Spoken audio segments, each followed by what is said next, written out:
안녕하세요. 변집사TV의 한세영 변호사입니다. 오늘은 보험 설계사 분들이라면 꼭 알아두셔야 할 중요한 이야기를 해볼까 합니다. 시작하기 전에 구독과 좋아요 한 번씩 부탁드리겠습니다. 네, 그럼 시작해 보겠습니다. 조금 어두운 얘기긴 하지만 요즘 보험 사기가 정말 많습니다. 안타깝게도 보험 설계사 분들도 여기에 연루된 경우가 많이 있습니다. 설계사의 경우에 보험 사기로 처벌을 받으면 업무 정지나 자격 취소 처분을 받게 되는데, 오늘은 이 부분에 대해서 자세히 알아보도록 하겠습니다. 네, 먼저 보험 사기란 고의로 사고를 꾸며내거나 사실을 은폐해서 보험금을 부당하게 청구하는 행위를 말합니다. 요즘 언론에 끊임없이 보도되고 있는 보험 사기 형태는 대부분 실제 받지 않은 치료를 받았다고 거짓말을 해서 보험금을 수령하는 형태입니다. 병원이 사기 행위를 도와주는 것입니다. 참고로 보험 설계사들 중에는 병원에 환자를 소개해주고 대가를 받은 경우도 있는데요. 이 경우 보험 사기뿐만 아니라 의료법 위반으로도 처벌을 받게 됩니다. 어쨌든 금융감독원에 따르면 매년 보험 사기 적발 금액이 증가하고 있습니다. 여기서 일반인들은 수사 및 재판 결과에 따라서 벌금을 내거나 심한 경우에 구속이 되는 등 형사처벌을 받는 것으로 사건이 마무리됩니다. 그러나 설계사는 형사처벌을 받는 것에 더해서 금융위원회로부터 업무 정지나 자격 취소 처분을 별도로 받게 됩니다. 이 처분을 받게 되면 이제 설계사 일을 못하게 된다는 것입니다.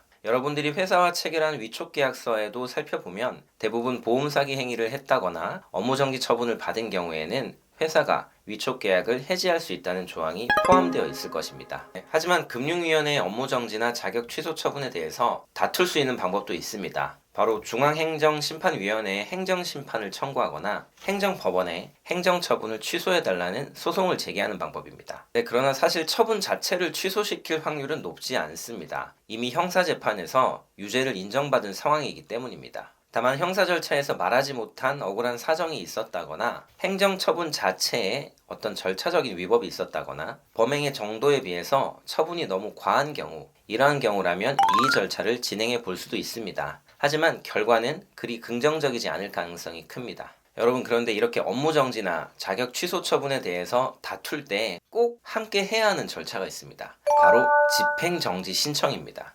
행정심판이나 행정소송의 결과가 나올 때까지 금융위원회의 처분이 실현되지 않도록 하는 것입니다. 즉, 간단히 말하면 심판이나 소송의 결과가 나올 때까지 보험 설계사로서 일을 계속할 수 있게 해주는 것이 바로 이 집행정지 신청입니다. 행정심판이나 행정소송의 경우에는 수개월에서 길게는 1년까지도 걸릴 수 있는데요. 이 기간 동안 계속 일을 할 수 있게 되는 것입니다. 실제로 제가 지금 진행하고 있는 의뢰인 같은 경우에는 행정심판 절차에서 한 번, 그리고 행정소송에서 한 번, 총 2번의 집행정지를 받아서 현재도 계속 설계사 일을 하고 계십니다. 금융위원회에서 갑자기 설계사 일을 하지 못하도록 처분을 내리면 보통 한 달 안에 설계사 일을 더 이상 하지 못하게 통지를 받게 됩니다. 갑자기 이런 안내문을 받으면 무척 당황할 수 있겠죠. 지금 하고 있는 업무를 정리할 시간도 없는 것입니다. 이때는 오늘 설명드린 것처럼 행정심판이나 행정소송을 제기하고 집행정지 신청을 해서 자녀 업무나 계약을 이관할 여유 시간을 버는 것이 필요할 것이라 생각됩니다. 오늘 설명드린 부분은 꼭 보험 사기에 연루돼서 영업정지 처분을 받은 경우뿐만 아니라